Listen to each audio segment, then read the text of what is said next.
Surinam সুন্দর নদী।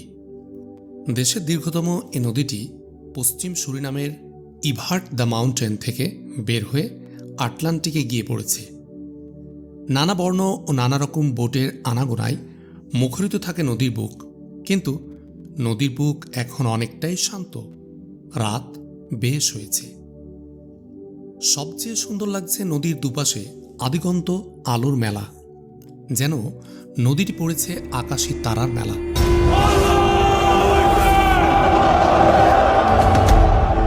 Minute 15 চলার পর আহমদ মুসা দেখতে পেল একটা মন্দিরের আলোকোজ্জ্বল চূড়া। মন্দিরটি নদীর তীর ঘেঁষে। মন্দিরের একটা ঘাট রয়েছে, বেশ বড় ঘাট। একটা অংশ জেটির আকারে তৈরি। আহমদ মুসা মানচিত্রে দেখেছে এ মন্দিরের আশেপাশে কোথাও থানা নেই। থানা আছে সামনের সাবামাক্কা মন্দিরের কাছে, থানা আছে ব্রুকোপন্ডর শিবাজি মন্দিরের পাশেও। মন্দিরটা দেখার জন্য নামতে ইচ্ছা হলো আহমদ মুসার, কিন্তু পরক্ষণে ভাবল দ্বিতীয় মন্দিরটাও তার খুঁজে পাওয়া দরকার। সাবামাক্কা মন্দির দেখে ফেরার পথে এ মন্দির দেখা যাবে। আবার জোরে ছুটতে শুরু করল আহমদ মুসার বোট। আরও 20 মিনিট চলার পর অন্য আরেকটা মন্দিরের চূড়া দেখতে পেল আহমদ মুসা। কাছে এসে দেখল এ মন্দিরেরও একটা ঘাট আছে। ঘাটের সাথে জেটিও, জেটিতে একটা মোটর বোট বাঁধা। আহমদ মুসার বোট ধীরে ধীরে পা বাড়ালো জেটির দিকে। ইতোমধ্যে আহমদ মুসা মন্দিরের চারদিকে যতটা সম্ভব চোখ বুলাল। মন্দিরটা প্রাচীর দিয়ে ঘেরা। প্রাচীর ও মন্দির বিল্ডিংয়ের মাঝখানে কিছুটা ফাঁকা জায়গা আছে, আন্দাজ করা যাচ্ছে। মন্দিরের পশ্চিম পাশে থানাটা। সুরিনামের পতাকা উঠতে দেখে বুঝল ওটা থানা। মন্দিরের জেটিতে বোট বেঁধে নামল আহমদ মুসা ঘাটে। এক দৌড়ে সিঁড়ি দিয়ে উঠে মন্দিরের চত্বরে পা রাখল সে। মন্দির দক্ষিণমুখী। মন্দিরের উত্তরে প্রাচীরের আরেকটা বড় গেট আছে। প্রাচীরের বাইরে দিয়ে প্রাচীর ঘেঁষে রাস্তা। আহমদ মুসা চারদিকটা দেখে ফিরে মন্দিরের চত্বরে এলো। মন্দিরটা গোল পিরামিড আকৃতির। মন্দিরে ঢোকার একটাই দরজা। অনেকগুলো সিঁড়ি ভেঙে সে দরজায় পৌঁছতে হয়। দরজা 2 তলা পরিমাণ উঁচুতে। দরজা পেরোলে 20 ফুটের মতো দীর্ঘ এক করিডোর। করিডোরের পর বিল্ডিংয়ের ঠিক কেন্দ্রে ডিম্বাকৃতি এক বিশাল হলঘর। হলঘরের চারদিকে অসংখ্য ঘর ও কুঠুরি।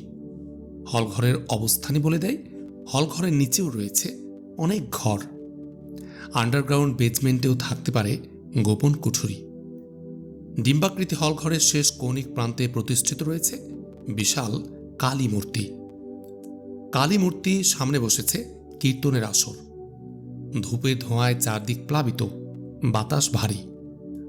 2জন পুরোহিত কালী মূর্তির সামনে ধ্যানমগ্ন। আরেকজন পুরোহিত সার্বিক তদারকিতে রয়েছে। সে বসছে, আবার মাঝে মাঝে উঠেও যাচ্ছে। ট্যুরিস্ট রূপী আহমদ মুসা কীর্তন আসরের একপাশে দাঁড়িয়ে।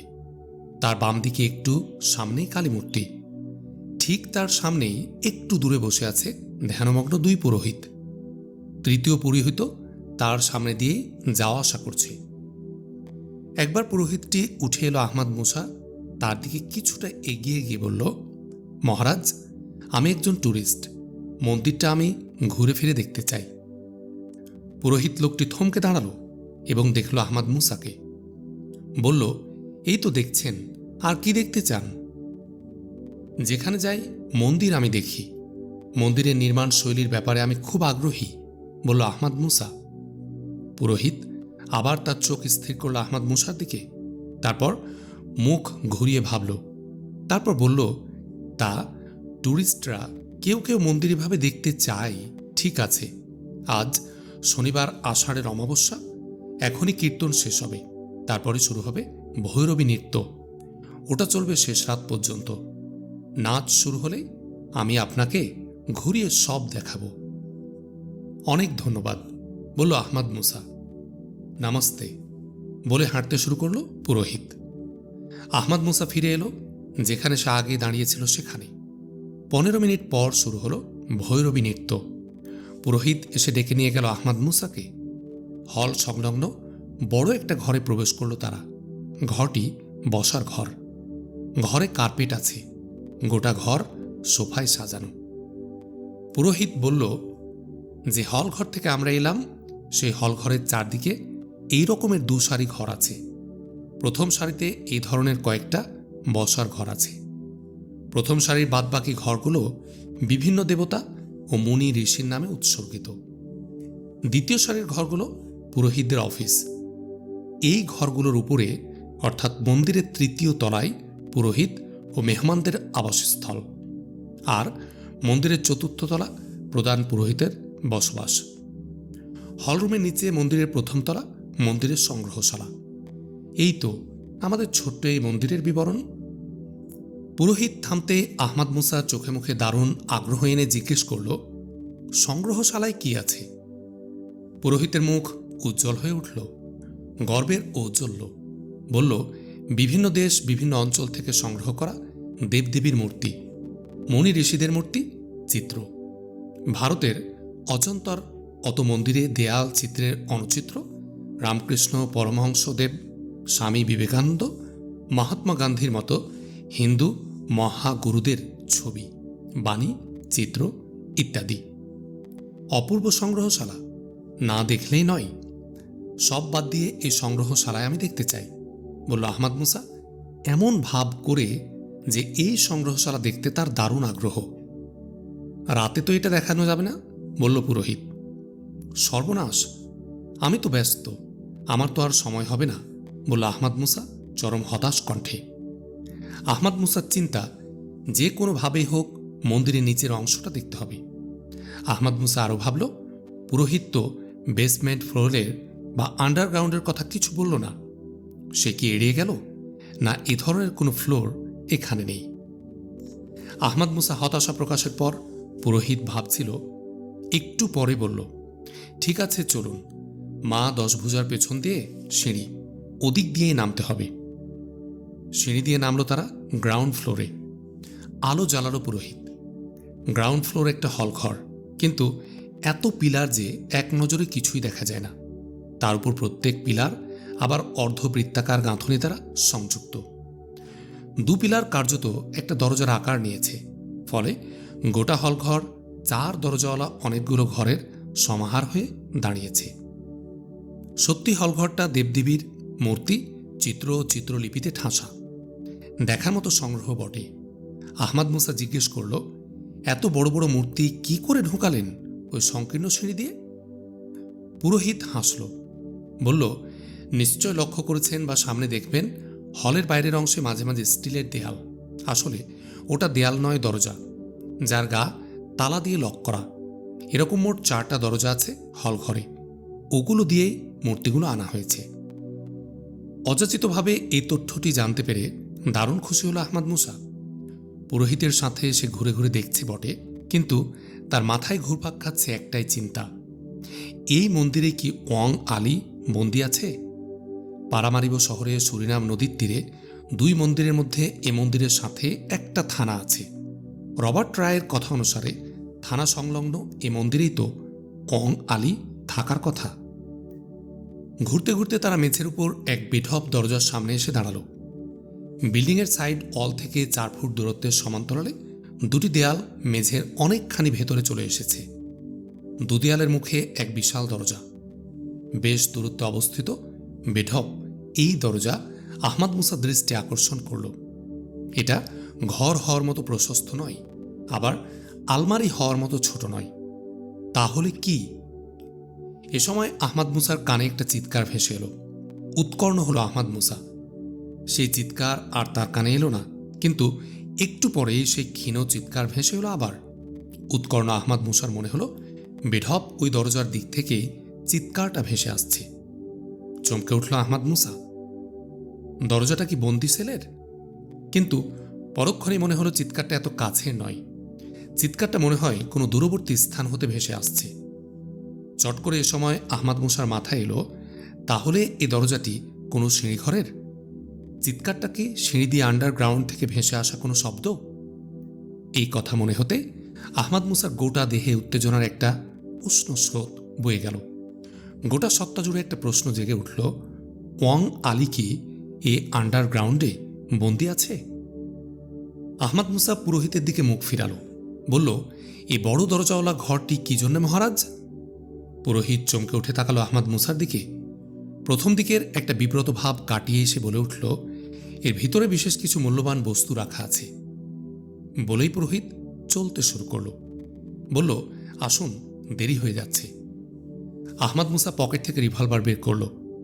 রিভলভার পুরোহিতের দিকে তাক করে বলল, দাঁড়ান মহারাজ, দরজাটা খুলুন। পুরোহিত ঘুরে দাঁড়ালো। তার দিকে রিভলভার তাক করা আহমদ মুসাকে দেখে ভূত দেখার মতো চমকে উঠল সে। দরজা খুলুন মহারাজ, রিভলভার নাচিয়ে নির্দেশ দিল আহমদ মুসা। প্রধান পুরোহিত ছাড়া এ দরজা কেউ খুলতে পারে না, ভয়ার্ত কণ্ঠে বলল পুরোহিত। আহমদ মুসা রিভলভারের ট্রিগারে আঙ্গুল চেপে বলল, আমার রিভলভারে সাইলেন্সার লাগানো আছে, আপনাকে হত্যা করব, একটুও শব্দ হবে না। আমাকে মেরে ফেললেও আমি দরজা খুলতে পারবো না, এর চাবি থাকে প্রধান পুরোহিতের কাছে, বলল পুরোহিতটি কাঁদো কাঁদো কণ্ঠে। আহমদ মুসা তার কথা বিশ্বাস করল। বলল, ঠিক আছে, তাহলে বলো, নিচে কি বন্দিখানা? পুরোহিত কম্পিত কণ্ঠে বলল, হাঁ। আহমদ মুসা রিভলভার ঘুরিয়ে নিল দরজার দিকে। দরজার কি হলে তাক করল তার রিভলভারের নল। এ সময় পুরোহিত বলে উঠল, তালা ভাঙলেও আপনি ভেতরে ঢুকতে পারবেন না, দরজার সাথে অ্যালার্ম সংযুক্ত আছে, দরজা খুললে অ্যালার্ম বেজে উঠবে, ছুটে আসবে মন্দিরের প্রহরীরা নিচে, এক রিভলভার দিয়ে আপনি কিছুই করতে পারবেন না।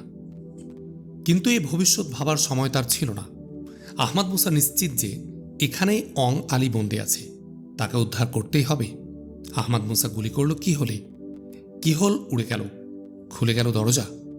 আহমদ মুসা পুরোহিতের দিকে তাকিয়ে বলল, চলো। দরজা থেকে একটা সিঁড়ি নেমে গেছে নিচের দিকে। পুরোহিত তার দিকে রিভলভার তাক করা আহমদ মুসার কঠোর মুখের দিকে একবার চেয়ে সিঁড়ি দিয়ে নিচে নামতে শুরু করল। আহমদ মুসা দরজা বন্ধ করে পুরোহিতের পিছু পিছু সিঁড়ি দিয়ে আন্ডারগ্রাউন্ড ফ্লোরে নামতে শুরু করল। নিচে সিঁড়ির পরেই বড় গোলাকার একটা হলঘর। হলঘরটিতে অনেকগুলো বড় বড় বাক্স। হলঘরের চারদিক ঘিরে অনেক কক্ষ। সিঁড়ির সামনে দুটি ঘরের পর ঘর থেকেই চিৎকার শোনা যাচ্ছে। আহমদ মুসা পুরোহিতকে নিয়ে সেই ঘরের সামনে এসে হাজির হল। দরজা খোলো মহারাজ, বলল আহমদ মুসা পুরোহিতকে।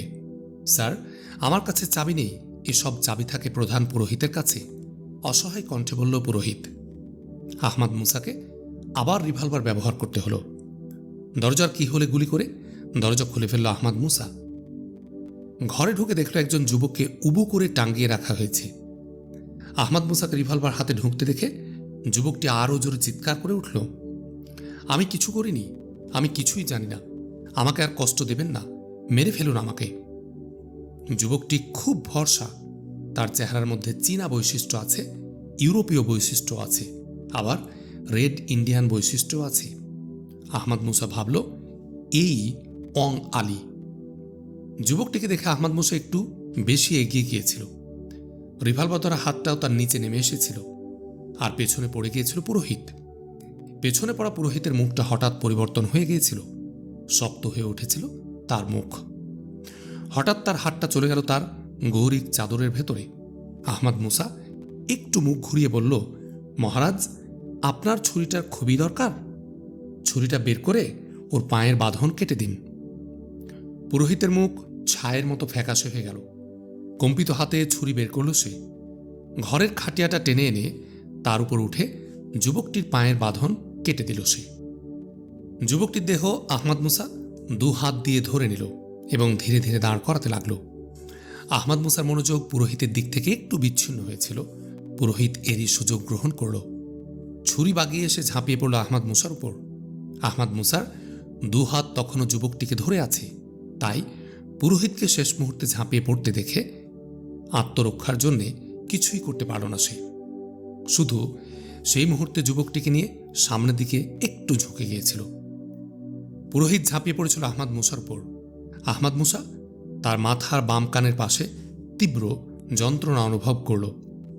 যুবকটিকে নিয়ে আহমদ মুসা পড়ে গিয়েছিল, কিন্তু পুরোহিত যা চেয়েছিল সেভাবে আহমদ মুসাকে ছুরি বসিয়ে জাপটে ধরে পড়তে পারেনি। তার ছুরির ফলা লাগে আহমদ মুসার মাথার বাম পাশে।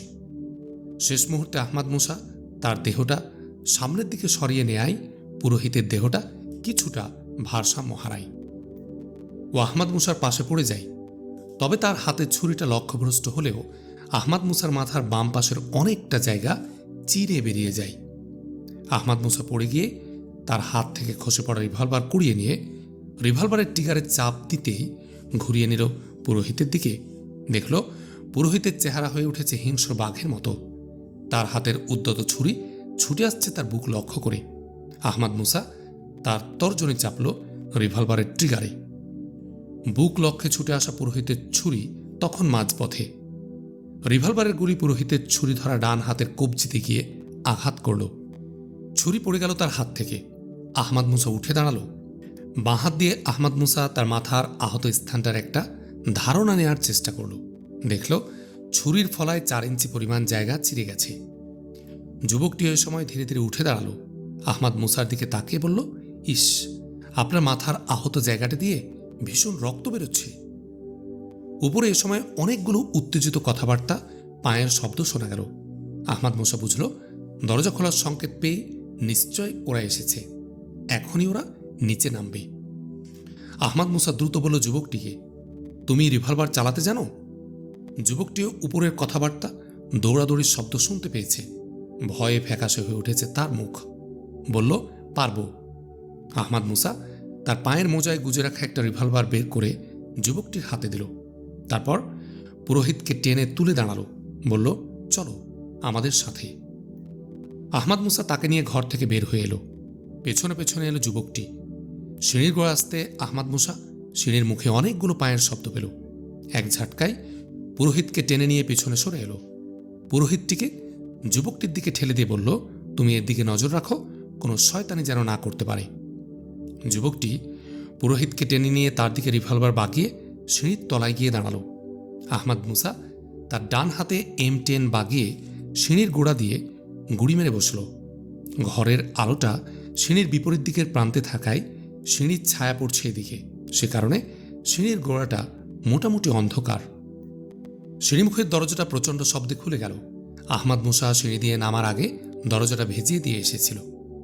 সে বুঝল কারো প্রচণ্ড লাথিতে দরজাটা খুলে গেছে। দরজা খুলে যাবার পরই গুলির বৃষ্টি ছুটে এলো সিঁড়ি দিয়ে নিচে। পায়ের শব্দ পাচ্ছে সে, অনেকগুলো পায়ের শব্দ। বুঝল গুলি করতে করতে ওরা নামছে। যতই ওরা নামছে গুলি বৃষ্টির গতি সিঁড়ির গোড়া থেকে ততই সরে যাচ্ছে। একসময় গুলির গতি সিঁড়ির গোড়া থেকে আরও সরে গেল এবং অনেকটা মেঝের সমান্তরাল হয়ে উঠল। আহমাদ মুসা বুঝল ওরা সিঁড়ির মাঝামাঝি অংশে পৌঁছে গেছে। আহমাদ মুসা M10 ট্রিগারের তর্জনী চেপে এক ধাপ পরিমাণ সামনে এগিয়ে এক ঝটকায় উঠে দাঁড়ালো। তার M10 মেশিন রিভলভারের নল তখন সিঁড়ির সমান্তরালে উপরের দিকে। সিঁড়িতে ওরা তখন 4 জন, আর সিঁড়ির মুখে দাঁড়িয়েছিল 2 জন। আহমাদ মুসার হঠাৎ আক্রমণের মুখে ওরা ওদের স্টেনগান আহমাদ মুসার দিকে ঘুরিয়ে নিতে পারল না। আহমাদ মুসা তার ভয়ঙ্কর M10 ট্রিগার মাত্র কয়েক সেকেন্ড চেপে রেখে সিঁড়ির ওই লোকদের উপর ঘুরিয়ে নিয়ে এলো। 6টি দেহ বুলেটের আঘাতে ঝাঁঝরা হয়ে গেল, ঝরে পড়ল সিঁড়ির উপর। গুলি থামিয়ে আহমাদ মুসা ডাকল যুবকটিকে। যুবকটি পুরোহিতকে সঙ্গে করে নিয়ে আহমাদ মুসার কাছে এলো। আহমাদ মুসা পুরোহিতকে সামনে নিয়ে বলল, উঠো সিঁড়ি দিয়ে। পুরোহিত গুলিবিদ্ধ তার ডান হাতকে বাঁ হাত দিয়ে চেপে ধরে আছে। সে আহমাদ মুসার নির্দেশের সঙ্গে সঙ্গে সিঁড়ি দিয়ে উপরে উঠতে লাগলো। আহমাদ মুসা তার ঠিক পেছনে, আর যুবকটি আহমাদ মুসার পেছনে। সিঁড়ির মুখের কাছাকাছি গিয়ে আহমাদ মুসা তার বাঁ হাত দিয়ে পুরোহিতের গলা পেঁচিয়ে নিজের দেহের সাথে সেটে নিয়ে যুবকটিকে নির্দেশ দিল, তুমি ঠিক আমার পেছনে থাকবে এবং পেছন দিকটা সামলাবে। পুরোহিতকে ঢাল হিসাবে সামনে রেখে আহমাদ মুসা উঠে এলো সিঁড়ির মাথায়, তার ডান হাতে উদ্যত M10 মেশিন রিভলভার। সিঁড়ির মাথায় উঠতে আহমাদ মুসা দেখল ওরা আরও 4 জন ছুটে আসছে সিঁড়ির মুখের দিকে। ওদের হাতে উদ্যত স্টেন গান, কিন্তু গুলি করতে গিয়ে মুহূর্তের জন্য দ্বিধার সৃষ্টি হয়েছিল তাদের মধ্যে। তারা দেখল তারা গুলি করলে প্রথমেই মারা পড়ে পুরোহিত। তাদের এই দ্বিধার সুযোগ নিল আহমাদ মুসা। তার রিভলভার এক ঝাঁক গুলি ওদের 4 জনকে ছেঁকে ধরল। ওদের 4 জনের রক্তাক্ত দেহ ঝরে পড়ল মাটিতে। দোতলা থেকে নেমে সিঁড়ি দিয়ে আরও 2 জন নামছিল। তারা 4 জনের এই অবস্থা দেখে ছুটে পালালো সিঁড়ির উপরে। শোনা যাচ্ছে উপরে বিরাট হইচই চলছে। আহমাদ মুসা ভাবল, দোতলার পথে প্রধান গেট দিয়ে বেরোনো সম্ভব নয়। মনে পড়ল তার পুরোহিতের কাছে শোনা এই হল ঘরের 4টি স্টিলের গেটের কথা। খুশি হয়ে উঠল আহমাদ মুসা। তার বাঁ পাশে এই হল ঘরের দক্ষিণ দেয়াল, এ দেয়ালে খুব সামনে এ ধরনের একটা গেট। আহমাদ মুসা পুরোহিতকে ওইভাবে সামনে ধরে রেখে পিছু হটে চলল দক্ষিণ দেয়ালের সেই স্টিলের গেটের কাছে। সে আরও খুশি হলো এই ভেবে যে এ দেয়ালের পর চত্বরটা, তারপরেই নদী। বন্ধ স্টিলের গেটের সামনে দিয়ে আহমাদ মুসা ছেড়ে দিল পুরোহিতকে। সে বিস্মিত হলো, ওরা আর কেউ এ হল ঘরে আসছে না কেন? নিহত এ 10 জনই কি ওদের সশস্ত্র প্রহরী ছিল, না অন্য কোনো পরিকল্পনা? আহমাদ মুসা স্টিলের দরজার কিহোলটা পরীক্ষা করতে করতে পুরোহিতকে জিজ্ঞেস করল, মন্দিরে আপনাদের কতজন প্রহরী? 14 জন। 2 জন ছুটিতে, বলল পুরোহিত। এতক্ষণে কি পুলিশ এসে পৌঁছেছে বাইরে? বলল আহমাদ মুসা। পুলিশ? বিস্ময় প্রকাশ করল পুরোহিত। আহমাদ মুসা তার দিকে রিভলভার তাক করে বলল, ভনিতা ছাড়ো মহারাজ। কোনো ঘটনা ঘটলে সঙ্গে সঙ্গে পুলিশকে সংকেত দেবার ব্যবস্থা মন্দিরে আছে। আমি জিজ্ঞেস করছি, পুলিশ নিশ্চয় এসেছে, কিন্তু তারা এখানে আসছে না কেন? পুরোহিত বেদনায় কুঁকড়ে গিয়ে বিস্মিত চোখে তাকালো আহমাদ মুসার দিকে।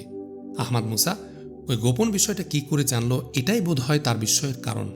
একটু সময় নিয়ে সে বলল, পুলিশ উপরের হলরুমে এসে অপেক্ষা করতে পারে, আবার মন্দিরের চত্বরে পজিশন নিতে পারে, আমি ঠিক জানি না। আহমাদ মুসা যুবকটির দিকে তাকালো, বলল, এই দরজার পরে একটা চত্বর, তারপরেই নদী। নদীর ঘাটে গিয়ে আমাদের নৌকায় উঠতে হবে। আমার পেছনে পেছনে তুমি আসবে। যদি দরকার হয় পেছন দিকটা সামাল দেবে। আহমাদ মুসা আবার ফিরে দাঁড়িয়ে দরজার দিকে মনোযোগ দিল। গুলি করে তালা ভাঙা ছাড়া আর কোনো উপায় নেই, কিন্তু এই তালা ভাঙার শব্দে শত্রুপক্ষ আমাদের অবস্থান জেনে যাবে এবং আমাদের পরিকল্পনা কি তাও বুঝতে পারবে। কিন্তু গুলি করে তালা ভাঙা ছাড়া কোনো উপায় নেই। দরজার কি হলে রিভলভারের নল ঠেকিয়ে গুলি করল আহমাদ মুসা। খুলে ফেলল দরজা এক ঝটকায়। তার হাতে উদ্যত M10, অন্যদিকে পুরোহিতকে ধরে রেখেছে সামনে। জায়গাটা মন্দিরের বিশালাকায়, মূল প্রবেশ সিঁড়ি পাছে। সোজা এগুলে সিঁড়ি পাশ দিয়ে তারা প্রাচীরের দক্ষিণ দরজায় পৌঁছে যাবে। আহমাদ মুসা সামনে কাউকে দেখল না, তবে সিঁড়ির উপর দিকে মানুষের হইচই ও পায়ের শব্দ পেল। আহমাদ মুসা বুঝতে পারল ওরা নিচে শব্দ শুনে আসছে। পেছনে তাকে আহমাদ মুসা দ্রুত কণ্ঠে যুবককে বলল, তুমি সব সময় আমার পেছনে থাকবে। বলে আহমাদ মুসা পুরোহিতকে ঠেলে দিয়ে ছুটল সিঁড়ির গোড়া বরাবর। সিঁড়ির গোড়ায় পৌঁছে আহমাদ মুসা ঘুরে দাঁড়ালো। M10 রিভলভারের ট্রিগারে ছিল তার আঙ্গুল। ঘুরবার সময় ট্রিগার চেপে বসেছিল তার তর্জনীটা। বৃষ্টির মতো গুলি ছুটে গেল গোটা সিঁড়ি কাভার করে উপর দিকে। সিঁড়ি ধরে নামছিল কয়েকজন পুলিশ, আরও কয়েকজন মানুষও। গুলিবৃষ্টি হওয়ার সঙ্গে সঙ্গে পুলিশ ও লোকগুলো সিঁড়ির উপর পড়ে গেল। কয়জন গুলি খেয়ে পড়ল আর কয়জন বাঁচার জন্য শুয়ে পড়ল তা বুঝল না আহমাদ মুসা। বোঝার সময়ও তার নেই। পুলিশ ও লোকগুলো সব সিঁড়ির উপর পড়ে যেতে আহমাদ মুসা পুরোহিতকে ছেড়ে দিয়ে বাম হাত দিয়ে পকেট থেকে ডিমের মতো স্মোক বোম বের করে ছুঁড়ে মারল সিঁড়ি লক্ষ্যে। বোমা ফাটাচ্ছে হালকা শব্দে স্মোক বোমা বিস্ফোরিত হলো। সঙ্গে সঙ্গে কালো ধোঁয়ায় ছেয়ে গেল সিঁড়ি আর তার আশপাশটা। প্রাচীরের দিকে ঘুরে দাঁড়িয়ে যুবককে বলল, দৌড় দাও। তারপর আহমাদ মুসা পুরোহিতকে বলল, তুমি এখানে শুয়ে পড়ো, না হলে গুলিতে মরবে। বলে সে ছুটল প্রাচীরের দরজার দিকে। তার পেছনে ছুটছে যুবকটি। সিঁড়ির দিক থেকে গুলির শব্দ হতে লাগল, কিন্তু আন্দাজের উপর ছোড়া গুলির 2-1টা গুলি আশপাশ দিয়েই চলে গেল। আহমাদ মুসারা নিরাপদে পার হলো প্রাচীরের দরজা। প্রাচীরের পাশে রাস্তা ধরে ছুটে চলল আহমাদ মুসা ও যুবকটি। আহমাদ মুসার লক্ষ্য ঘাটে বেঁধে রাখা আসা বোট। বোটে উঠল তারা দুজন। আহমাদ মুসা বসল ড্রাইভিং সিটে। বোট স্টার্ট দিয়ে তার রিভলভার তাক করল জেটিতে বেঁধে রাখা অন্য একটি বোটকে। ট্রিগার টিপল আহমাদ মুসা। কয়েকটা গুলি গিয়ে বিদ্ধ করল বোটের ওয়াটার লাইন ঘেঁষে। বোটের গায়ে কয়েকটা গর্তের সৃষ্টি হলো। আহমাদ মুসা হাসল, বলল, ওরা ওই বোটটা নিয়ে 50 গজও এগোতে পারবে না। আহমাদ মুসার বোট তখন চলতে শুরু করেছে। তারা দেখল 3 জন পুলিশ ও আরও কয়েকজন লোক মন্দিরের দিক থেকে ছুটে এসে জেটিতে বাঁধা সেই বোটে উঠল। স্টার্ট নিয়ে ছুটতে শুরু করল তাদের বোট। মাত্র কয়েক মিনিট দূর থেকে আহমাদ মুসারা আলোর আঁকাবাঁকা গতি দেখে বুঝল ওই বোটে হইচই শুরু হয়ে গেছে। আলোর গতি বেঁকে গেল। বোট তারা কুলে ভেড়াবার চেষ্টা করছে, বুঝল আহমাদ মুসা, কিন্তু পারল না। আলোটা তলিয়ে গেল বোট। অনুমান করল আহমাদ মুসারা পানিতে হাবুডুবু খাচ্ছে, নিশ্চয়ই ওরা 7-8 জন মানুষ। আহমাদ মুসারা তখন অনেক দূরে চলে এসেছে। পুলিশরা বা ওরা নতুন করে বোট জোগাড় করে আবার আহমাদ মুসাদের পিছু নেবে, সেটা অসম্ভব। স্বস্তির চিহ্ন ফুটে উঠেছে যুবকটির চোখে মুখে। বলল সে আহমাদ মুসাকে লক্ষ্য করে, ওদের বোট ফুটো করে আসতে হবে এই চিন্তাটা তখন আপনার মাথায় এলো কি করে? দেখো, বাঁচার চেষ্টা যখন মানুষের মধ্যে মুখ্য হয়ে ওঠে তখন কত বুদ্ধি বের হয়, বলল আহমাদ মুসা। আপনাকে ধন্যবাদ স্যার, আপনি রীতিমতো এক যুদ্ধ করেছেন। আমি নিজ চোখে না দেখলে একে মনে হতে এক সিনেমার গল্প। একজন মাত্র লোক এমন অসাধ্য সাধন করতে পারে তা আমার কাছে এতদিন অবিশ্বাস্য ছিল, বলল যুবকটি। আহমাদ মুসা কোনো জবাব দিল না। যুবকটি আবার বলল, স্যার, আজকের রাতই আমার শেষ রাত ছিল। আপনি আমাকে বাঁচিয়েছেন। কে আপনি স্যার? যুবকটির প্রশ্নের জবাব দিয়ে আহমাদ মুসা জিজ্ঞেস করল, তুমি কি ওয়াং আলী? জি না, আমি ওভান্ডো এল টেরেক। আপনি ওয়াং আলীকে চেনেন? বলল ওভান্ডো এল টেরেক নামের যুবকটি। তুমি চেনো? জিজ্ঞেস করল আহমাদ মুসা। চিনি না, ওদের কথাবার্তায় ওয়াং আলীর নাম শুনেছি। উনি তো এখানেই ছিলেন, আজ বিকেলে অন্য কোথাও নিয়ে গেছে। কোথায় নিয়ে গেছে তা জানতে পারিনি, তবে ওদের কথা থেকে শুনেছি আগামীকাল 20 তারিখের পর তারা ওয়াং আলীকে হত্যা করবে। কিন্তু আপনি তাকে চেনেন? চিনি না, কিন্তু জানি তাকে উদ্ধার করার জন্যেই আমার এই ঘোরাঘুরি। ঈশ্বরকে ধন্যবাদ, তাকে উদ্ধার করতে এসে আমাকে উদ্ধার করলেন। আমিও ঈশ্বরকে ধন্যবাদ দিচ্ছি, আমার অভিযান ব্যর্থ হয়নি। ওয়াং আলীকে উদ্ধার করতে না পারলেও তোমাকে উদ্ধার করেছি। কিন্তু স্যার, বিপদ আমার কাটেনি। আজ সন্ধ্যায় ওদের একজনের কাছে শুনলাম আজই ওরা আমার স্ত্রীকে কিডন্যাপ করবে, তাকে এনে অত্যাচার করে আমাকে কথা বলতে বাধ্য করবে। ভেঙে পড়া কণ্ঠে বলল ওভান্ডো, তোমাকে কি বলাতে চাই? কি শত্রুতা ওদের সাথে তোমার? বলল, সে অনেক কথা স্যার, বলছি, কিন্তু তার আগে আপনার মাথার আঘাত থেকে রক্ত বন্ধ করা দরকার। উঠে দাঁড়ালো ওভান্ডো। না ওভান্ডো, বসো। রক্ত যা পড়ার তা পড়ে গেছে, এখন তেমন একটা পড়ছে না, এখনই বন্ধ হয়ে যাবে। তুমি বলো তোমার কথা। ওভান্ডো বসল আহমাদ মুসার কাছাকাছি। বলল, স্যার, এ সুরিনাম নদীর মুখে, নদীর ঠিক উত্তর উপকূল ঘেঁষে এই পারামারিবো শহরের পূর্ব প্রান্তে আমাদের 500 একরের একটা স্টেট আছে।